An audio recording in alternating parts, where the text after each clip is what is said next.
이번에 우리가 함께 살피고 있는 이 일곱 교회를 향한 주님의 말씀들, 특별히 책망 또 칭찬, 이걸 듣다 보면 한 가지 흥미로운 점이 발견되죠. 그것은 주님이 단 한 차례도 그 교회의 외적인 모습, 특별히 양적인 모습을 갖고 칭찬하거나 책망하지를 않으셨다는 거예요. 너희가 양적으로 많이 성장했구나, 그래서 칭찬하지 않으셨어요. 반대로 너희는 왜 그만큼밖에 모이지 않니? 라고 말씀하신 적도 없으셨어요. 외적인 모습이 아니라 대신에 주님은 늘 내적인 모습, 질에 대한 문제를 가지고 말씀하십니다. 오늘 이 빌라델비아 교회도 마찬가지죠.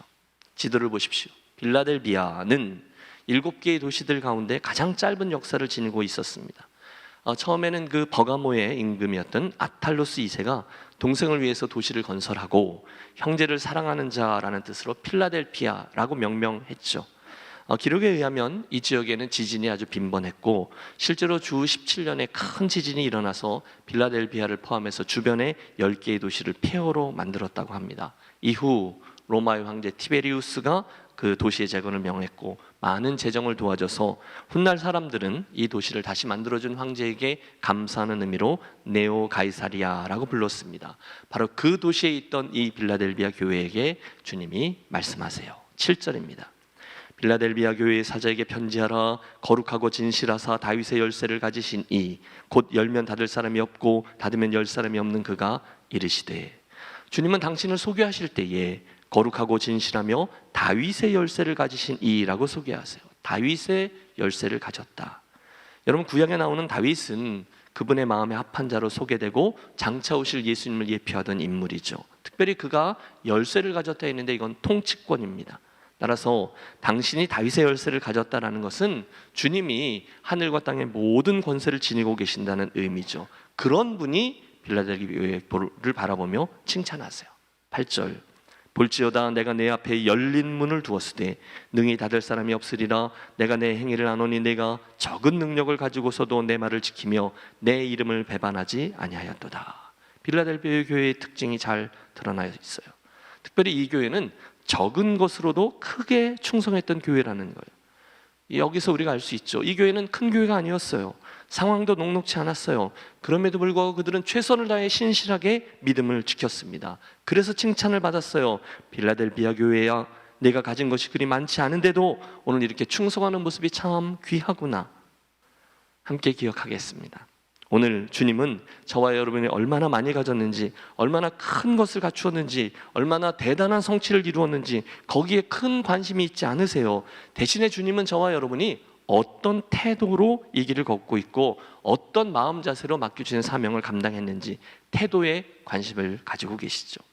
신학교에서 강의를 할 수 있는 기회가 종종 있는데요. 그때 제 수업 시간에 있는 학생들에게 반드시 읽히는 마지널리티라는 책이 있어요. 이 저자 이정용 교수님은 미국 뚜르에 있는 동부에 있는 학교죠. 거기서 가르치신 분인데 몇 년 전 세상을 떠나셨죠. 마지널리티. 혹시 책 제목에서 눈치채실 수 있지만 이건 큰 성취, 성공, 높이 올라감, 큰 영향력을 갖고 싶은 이들에게는 별로 매력적이지 않습니다. 그러나 분명한 것은 이 책이 우리들 대부분의 성도들과 대부분의 목회자들, 대부분의 교회들의 삶과 사역을 성경적으로 잘 설명해주고 제안하고 있다는 거예요. 뭘로 제안하느냐? 마지널리티라는 거예요. 이걸 직역하면 변두리 또는 주변부 정도가 될 겁니다. 여러분, 이 시간 여러분의 믿음의 여정, 오늘 주님을 향해 갖고 있는 여러분의 태도, 여러분의 모습을 한번 떠올려 보십시오.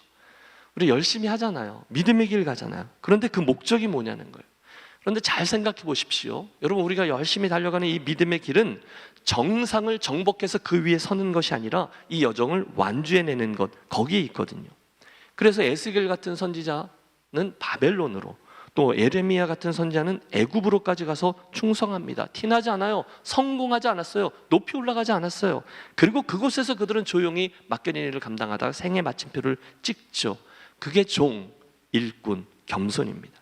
만약에 정상에 높이 올라가서 서는 것이 또 사람들이 주목할 만한 성과를 이루는 것이 저와 여러분 믿음 생활과 인생의 목표, 목적이라면 우리 그런 틀을 가지고는 결단코 대부분의 그리스도인의 삶을 설명해낼 수 없습니다.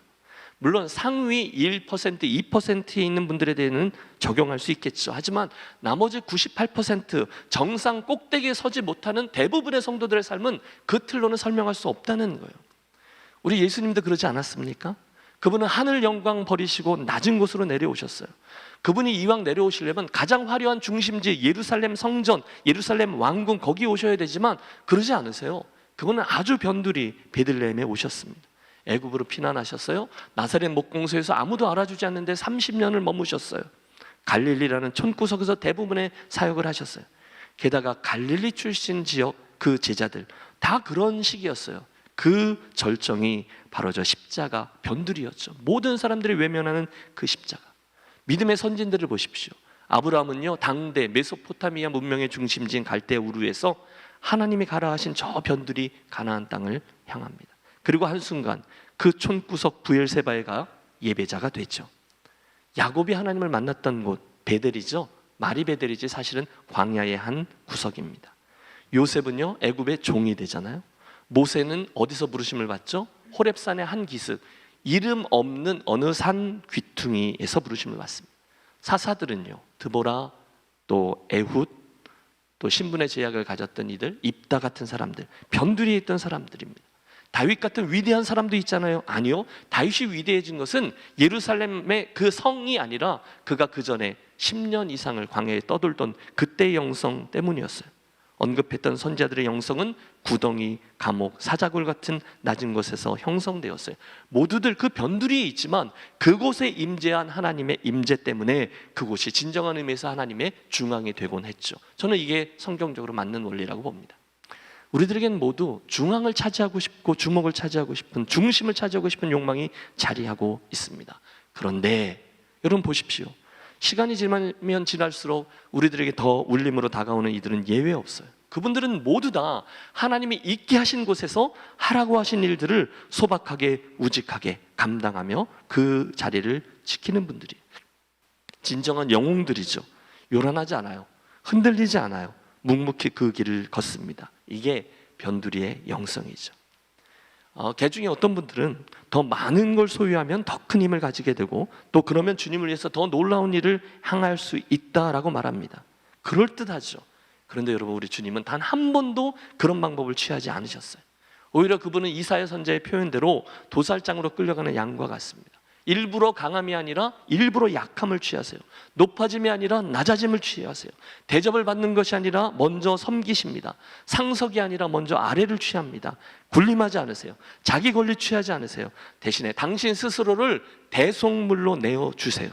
그분은 단 한 번도 일부러 중앙을 택하지 않으셨어요. 높음, 소유, 욕망, 그걸 택하지 않으셨어요. 묵묵히 그 길을 가셨어요. 그때 하나님께서 당신의 선한 때에, 우리 잘 알죠, 그는 근본 하나님의 본체시나 하나님과 동등됨을 취할 것으로 여기지 아니하시고 오히려 자기를 비워 종의 형체를 가져 사람들과 같이 되었고 사람의 모양으로 나타나셨음에 자기를 낮추시고 죽기까지 복종하셨으니 곧 십자가에 죽으심이라. 무슨 말씀을 드리려고 하는 것입니까? 빌라델비아 교회를 얘기하는 거예요. 적어요, 낮아요, 하지만 그게 문제가 되지 않는다는 거예요. 그러므로 여러분, 저와 여러분은 이 아침에 이 변두리의 영성, 빌라델비아의 영성을 갖춤으로 처음부터 끝까지 주님의 시선과 주목을 끄는 그런 복된 인생, 그런 성도들이 되시기를 축복합니다. 그 영성에서 오늘 이야기가 출발하는 거죠. 주님은 이어서 그런 작은 것을 가지고 신실하게 충성하는 이들을 향해서 몇 가지 약속을 주세요. 9절, 사단의 회당 곧 자칭 유대인이라 하나 그렇지 아니하고 거짓말하는 자들 중에 며칠 내게 주어 그들로 와서 내 발 앞에 절하게 하고. 무슨 얘기입니까?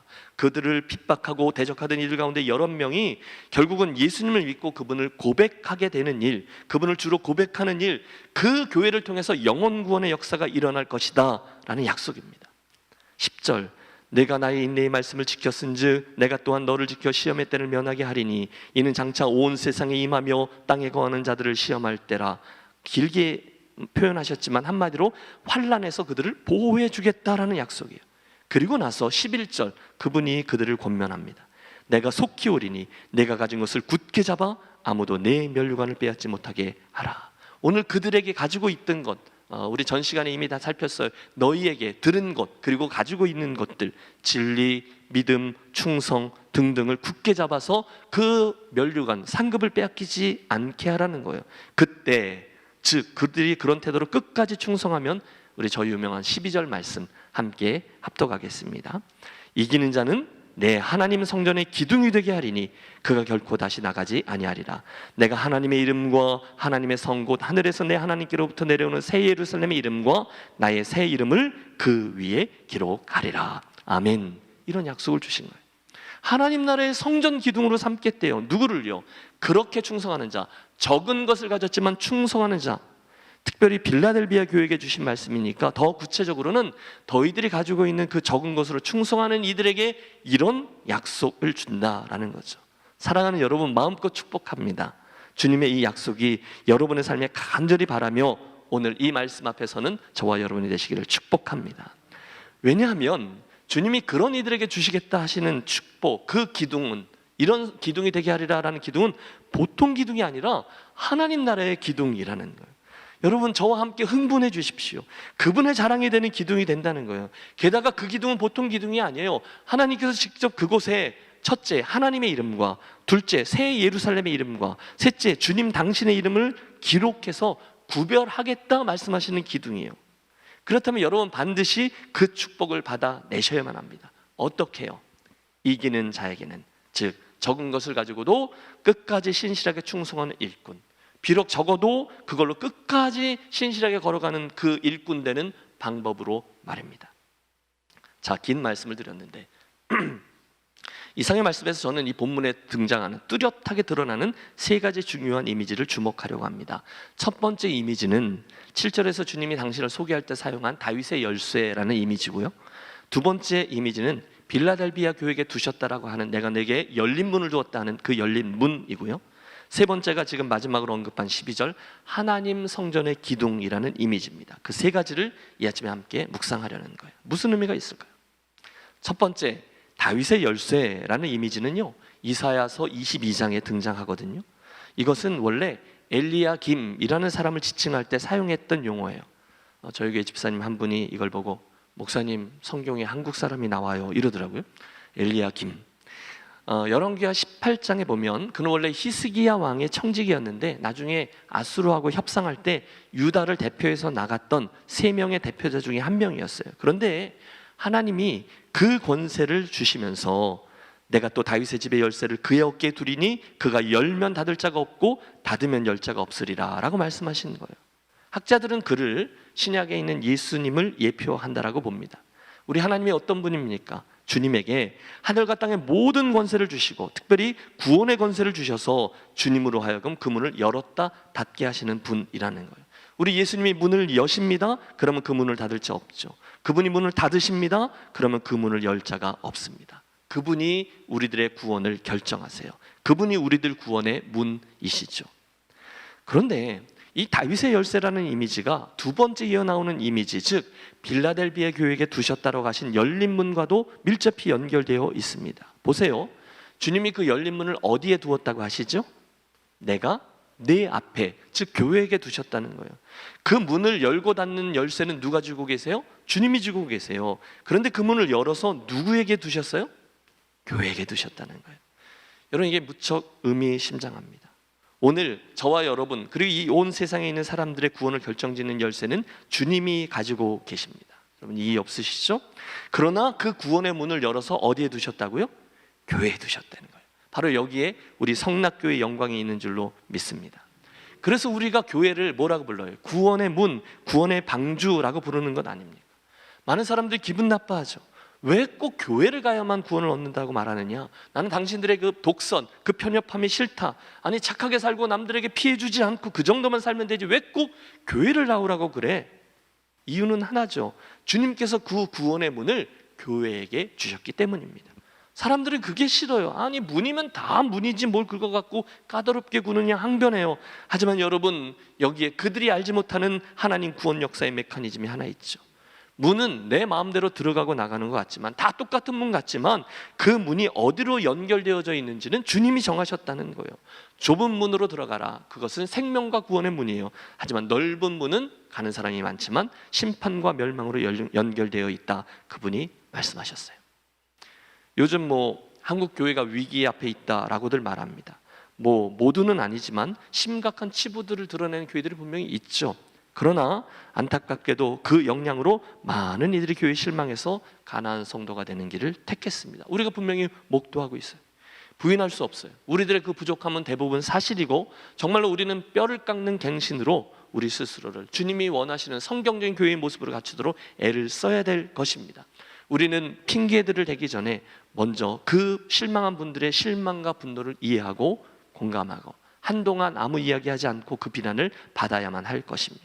그리고 내적으로도 오랜 시간 자성과 그리고 갱신의 시간을 지내야 해요. 오래 걸릴 거예요.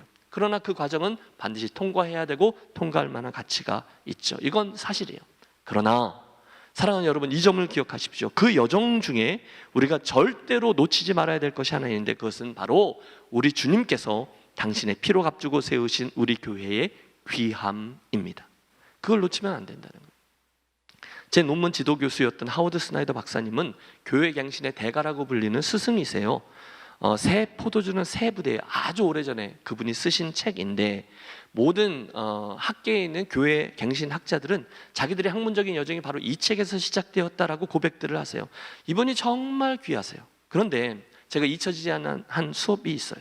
그 수업 시간에 그분이 우리들에게 해주신 말씀인데요, 교회 갱신을 시도할 때, 다시 말해서 교회를 새롭게 하거나 교회를 다시금 갱신할 때 맨 위에 있는 이들, 썩었다 또는 변질되었다 그런 사람으로 보이는 이들을 쳐내는 것으로는 교회 갱신이 성공할 수 없다라고 했어요. 확 뒤집어 버리는 거 있잖아요. 사람들을 막 잘라버리는 것, 싸워서 쫓아내는 것, 그런 행위로 결단코 교회가 갱신되지는 않는다라는 거예요. 왜요? 이유는 하나입니다. 모든 교회는 신적인 기원, 예수님에게 기원을 가지고 있기 때문이라는 거예요.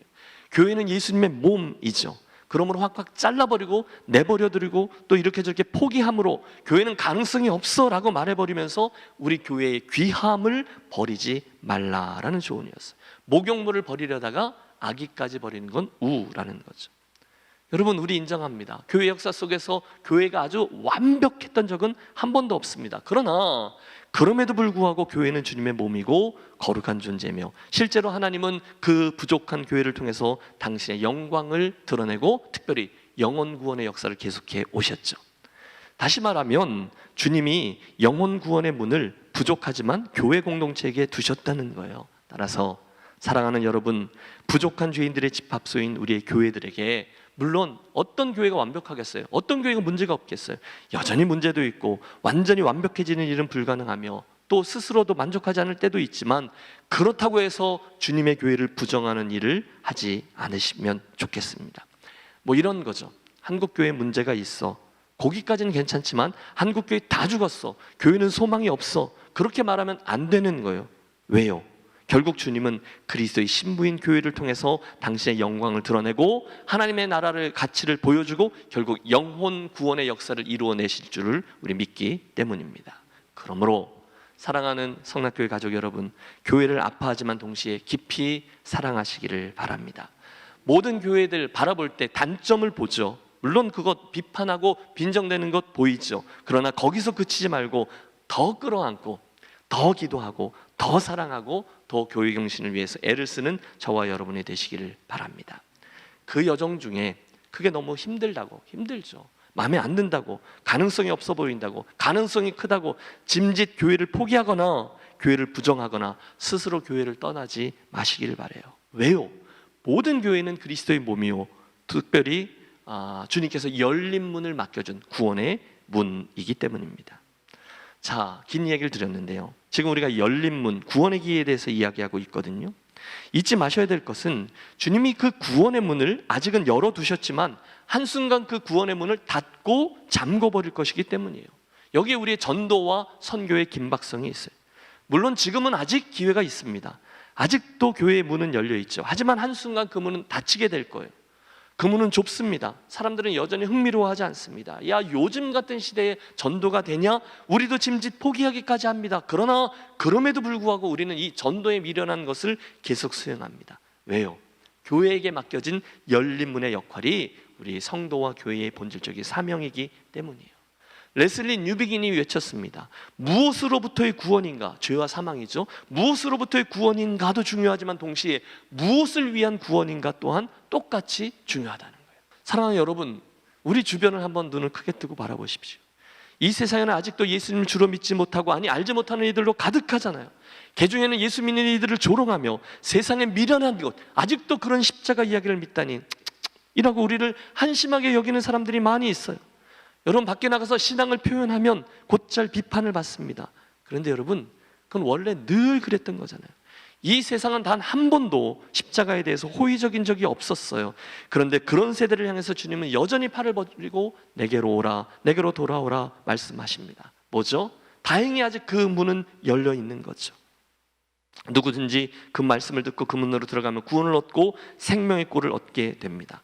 그러나 분명한 건 어느 한순간 주님 그 열린 문은 한순간 굳게 닫힐 겁니다. 우리의 개인적인 인생에도 우주적인 역사에도 다윗의 열쇠를 가지신 예수님이 어느 날 그 문을 쿵 하고 닫고 잠궈 버릴 거예요. 틀림없습니다. 그때 수많은 사람들이 와서 문을 두드리며 외쳤을 겁니다. 열어달라. 나는 몰랐다. 알았다면 당연히 그 문으로 들어갔겠지. 항변합니다. 그러나 주님 말씀하실 겁니다. 나는 너희를 도무지 알지 못하니 불법을 행하는 자들아 내게서 떠나가라. 이 시간 여러분, 우리 교회가 서 있는 상황을 분명히 인지하십시오. 감사하게도 오늘 우리 교회에는 아직 그 사명을 감당할 수 있는 기회가 있습니다. 열린 문의 기회죠.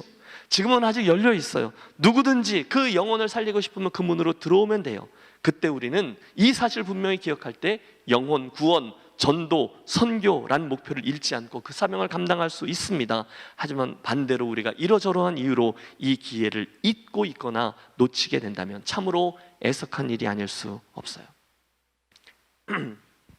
사도 바울은 다메섹 도상에서 예수님을 충돌한 후에 전혀 생각하지도 못했던 방향으로 그 인생이 이끌려가죠.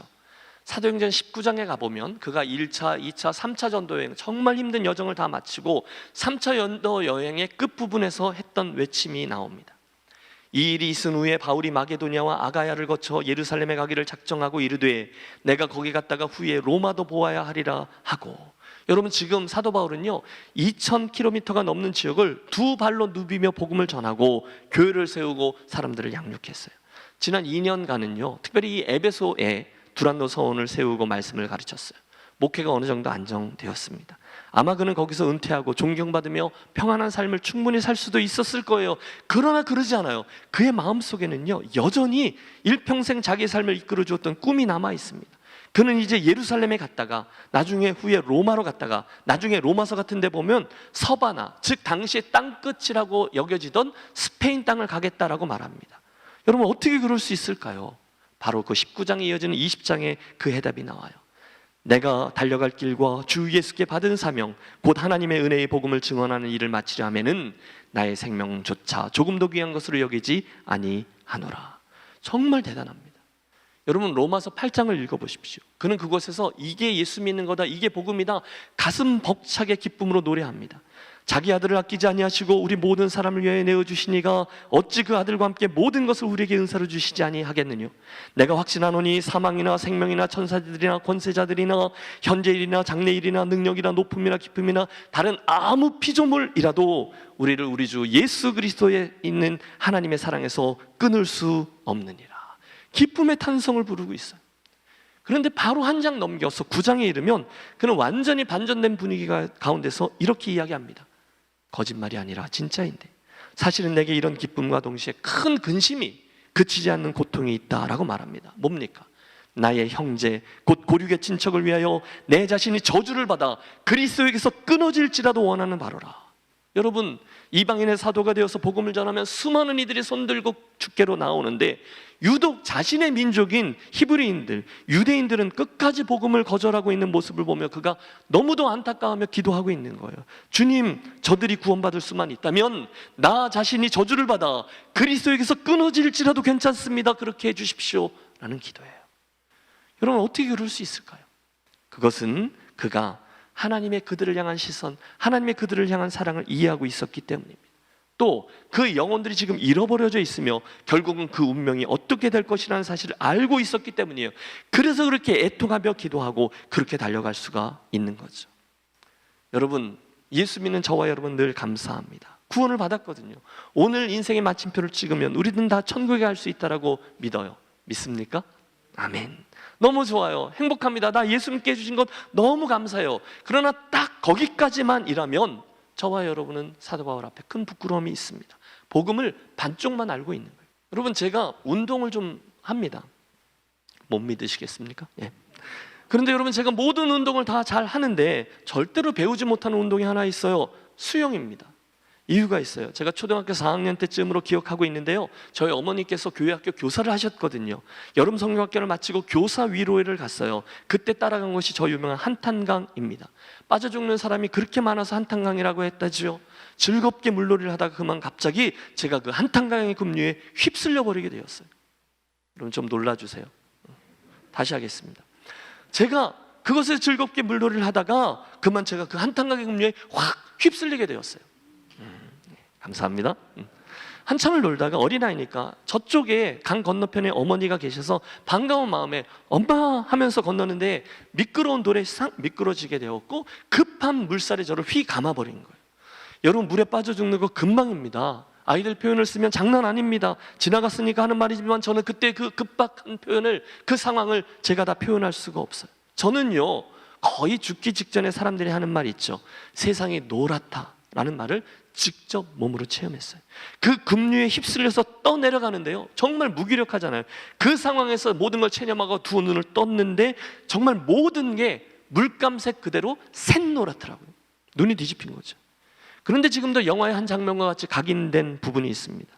저희 어머니 체격이 듬직하셨는데 그 듬직하신 저희 어머님께서 급류에 휩쓸려가는 저를 보시고는 발을 동동 구르면서 물살이 너무 세니까 어떻게 하지는 못하고 어떻게 이러면서 그 강가를 따라오시더라는 거예요. 꼴깍꼴깍하는 그 짧은 순간에 느껴지는 강렬한 느낌, 급류에 휩쓸려서 떠내려가고 있는 아들을 바라보면서 저걸 어떻게 하면서 안타까워하는 그 어머니의 모습을 저는 절대로 잊을 수가 없어요. 그때 깨달았어요. 나는 주워온 자식이 아닌 게 분명해. 드리는 말씀은 이겁니다. 그 마음이에요.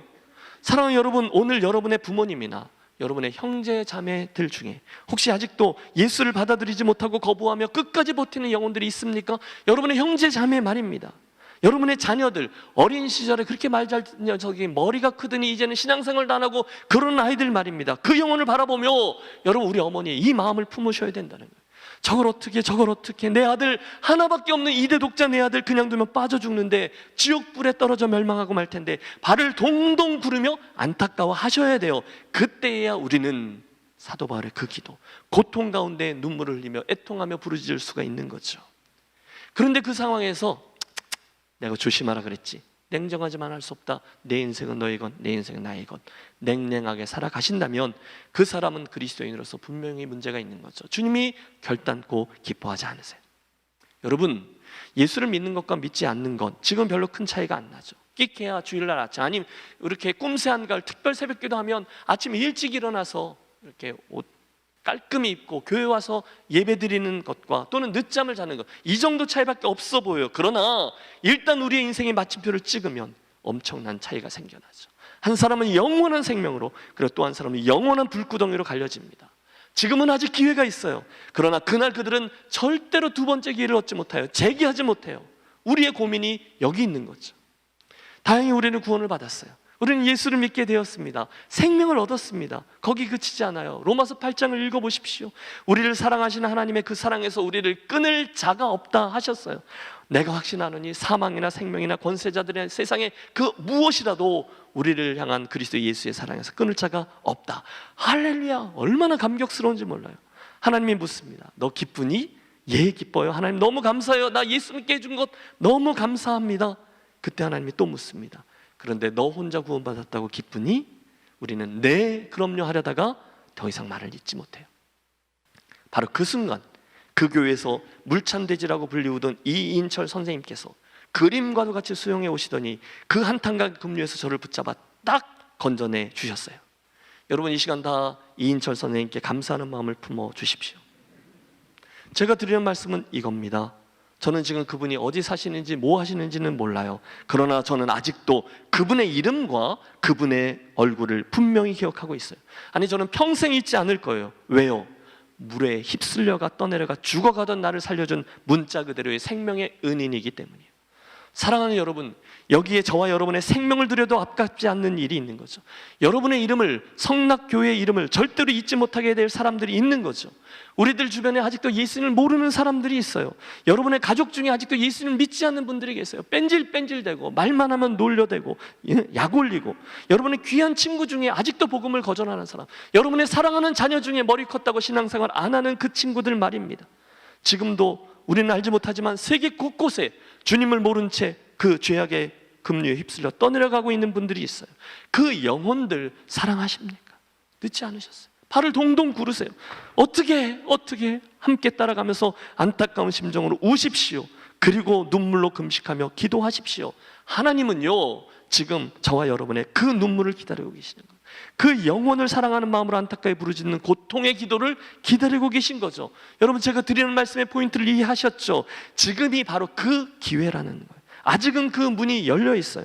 그 기회를 통해 사명, 그 순명을 잘 인지하고 우리의 작은 능력이지만 최선을 다해서 내가 적은 것을 가지고 크게 충성하였구나, 순종하였구나, 그 빌라델교회에게 주신 칭찬을 받아내는 저와 여러분의 인생이 되시기를 축복합니다. 바로 그때, 설교가 좀 길어 죄송합니다만 마지막 포인트입니다. 우리는 주님이 약속하신 세 번째 이미지, 당신 성전의 기둥으로 삼아주겠다라는 약속을 나의 보장된 축복으로 붙들 수가 있는 거죠. 따라해 주세요. 성전의 기둥. 여러분, 열왕기상 7장에서 우리는 솔로몬의 성전 건축 이야기를 보다가 갑자기 우리의 눈을 사로잡는 두 개의 기둥을 만나요.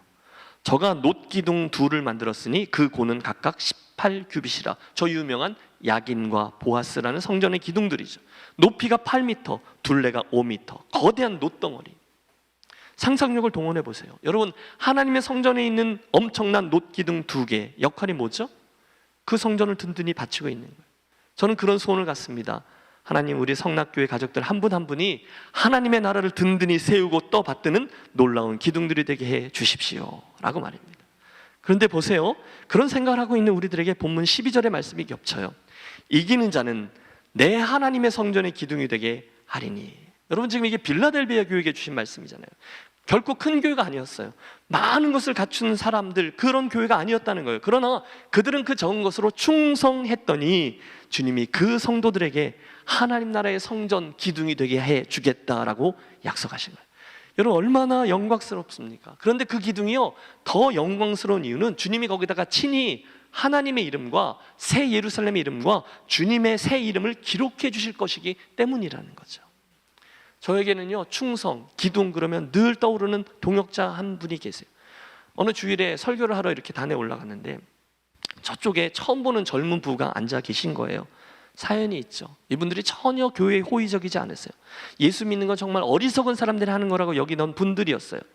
그런데 이분들이 미국에서 제일 많이 하는 것 중에 하나가 세탁소인데, 세탁소를 한다가 그걸 팔고 사려고 복덕방 하시는 리얼터라고 하죠. 저희 교회 원로 장로님이셔서 그분과 만나는데, 그분이 하도 교회 자랑을 하며 우리 목사님 너무 좋다고 한번 나와보라고 하니까 말끝에 예의상 네 하고 대답을 한 거예요. 그러니까 한 번은 나가줘야지 하고 나온 거예요. 뭐 새로 오신 분이니까 제 오피스로 모시고 와서 차를 한 잔 나눴죠. 그런데 이분들이요, 좀 삐딱하세요. 일단 앉아 있을 때 최대한 불성실하게 앉아 계시고, 또 제 오피스로 왔는데도 삐딱하게 앉아 계세요. 아예 이렇게 비틀어져서 앉아 계세요. 특별히 아내분이 그러세요. 그 아내분은요, 그 50 시절에 시국 데모 굉장히 많이 하고 주로 광화문에 계셨던 분인데, 여러분, 그렇게 삐딱하게 앉아 있으니까 아무리 목사지만 저도 약간 기분이 나쁘죠. 속으로 뭐 이런 양반들이 다 있어 했어요. 그러나 또 여러분, 제가 또 한 성격 하거든요. 제가 프로페셔널이라서 그 분위기를 타게 하려고 농담도 하는 거예요. 아, 참 이민생활 그렇게 오래 하셨는데 교회도 안 가보시고 뭐 하셨어요? 잊혀지지도 않아요. 그 아내분이 정확히 이렇게 말했어요. 교회 안 나가도 뭐 별로 아쉬운 게 없어서. 이런 분위기가 파악되십니까? 그러니까 저도 딱 아쉬운 게 없어서 예의상 교회 오셨으니까 식사 잘 하시고 가라고 인사드리고 그렇게 마쳤어요. 그런데 여러분, 이게 웬일입니까? 다음 주에 그분들이 또 오신 거예요.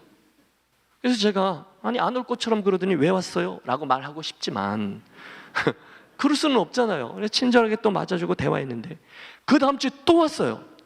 그리고 또 왔어요. 나중에 알고 보니까 이분들이 그날 정말로 한 번 나와준 건데 무슨 일이 일어난 거죠. 구원의 문, 열린 문의 기회를 하나님이 주신 거예요. 그 첫날 설교를 듣는데 저쪽에서 소리 지르며 설교하고 있는 저를 이렇게 바라보는데 이런 생각이 갑자기 들더래요. 저 목사가 하는 말이 거짓말은 아닌 것 같은데, 그리고 물음표인 거죠. 그래서 집에 돌아가면서 부부가 우리 한 번만 더 가볼까? 이러고 왔다는 거예요. 그리고는 죽어도 가기 싫어하는 아들까지 깨워가면서 우리 한 달에 한 번씩만 가보자 뭐 이러면서 왔는데, 이분들이 그 다음부터 한 주도 빠지지 아니하고 신실한 그리스도인으로 변화되었습니다.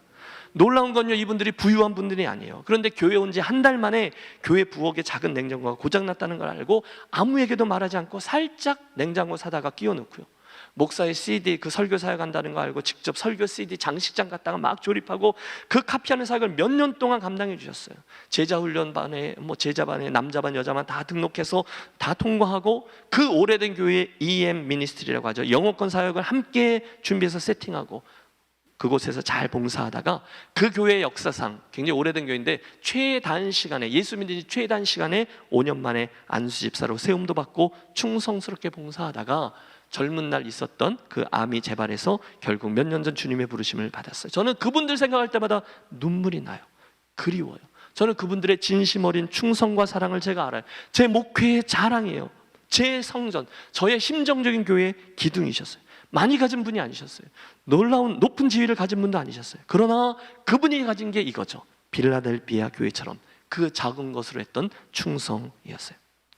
주위를 둘러보십시오. 안타깝게도 우리가 보기에는 저분은 기둥일 거야 라고 생각했던 그 교회들, 또 그런 사람들이 얼마나 휘청됩니까? 왜죠? 그 이름에 하나님이 말씀하신 하나님의 이름, 새 예루살렘의 이름, 또는 주님의 새 이름이 아니라 엉뚱한 이름들이 쓰여져 있기 때문이죠. 자기 이름을 썼든지 그 교회에 유명한 뭐가 쓰여져 있든지. 아니요? 그러면 안 되는 거예요. 사랑하는 성도 여러분, 부탁합니다. 결론이에요. 이 아침 빌라델비아 교회를 통해서 들려주신 주님의 이 말씀을 우리 함께 잘 묵상하겠습니다. 뭐죠? 주님이 허락하신 기회를 통해서 적은 능력을 가지고도 크게 충성함으로, 특별히 주님 말씀하신 열린 문 그리고 다윗의 열쇠의 사명을 잘 감당함으로 잃어버려진 영혼들을 구원하는 일에 우리들의 인생과 교회가 사용되고, 주님의 칭찬 듣고 하나님 나라 성전의 큰 기둥들로 자리매김하게 되는 저와 여러분의 인생과 교회가 되시기를 축복합니다. 기도하겠습니다. 좋으신 하나님, 간절히 구하오니 빌라델비아 교회에게 주신 말씀을 오늘 나에게 주시는 현재형 말씀과 도전으로 받아 우리에게 맡겨진 것들 가지고 충성스럽게 감당하여 결국 주님이 기대하시는 다윗의 열쇠, 열린 문, 그리고 성전의 기둥으로서의 사명과 역할을 감당하는 복된 심령들 우리 모두 되게 해 주시옵소서. 주 예수 그리스도의 이름으로 기도하옵나이다. 아멘.